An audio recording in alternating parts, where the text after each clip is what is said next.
mabuting balita, hindi yung masamang balita. Trust the heart of God. Mga haligi ng tahanan, magtiwala tayo sa Panginoon. In these last days, mga tatay, lead your household in the truth and in your love. Problema kasi mga tatay ngayon, takot sa asawa. Dito ka sa baba matulog. Huwag ka matakot sa asawa mo. Hello? Di ba sabi ko kahapon, no? You must lead the house.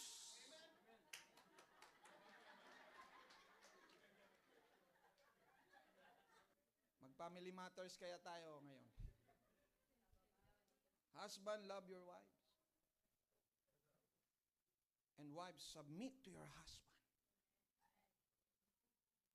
Hindi, sinabi ng Panginoon sa husband, submit to your wife. No. Walang ganyan.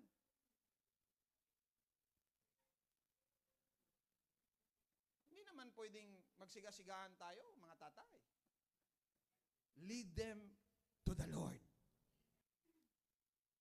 O, pansin ninyo, mga nanay talaga. Balik tayo, Mother's Day ulit. Mga nanay talaga, grabe sa prayer yan.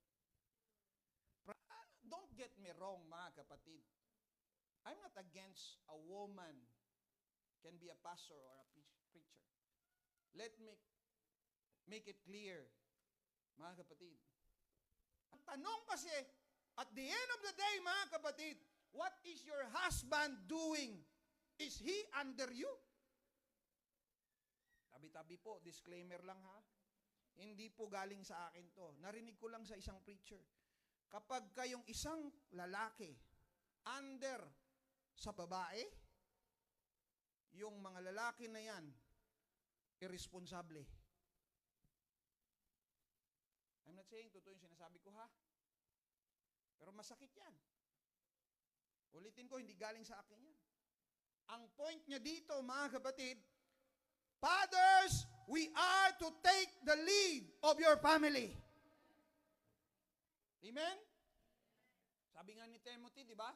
I do not permit a woman to teach and exercise authority. Authority pong pinag-uusapan dito. Over a man, rather she is to remain quiet.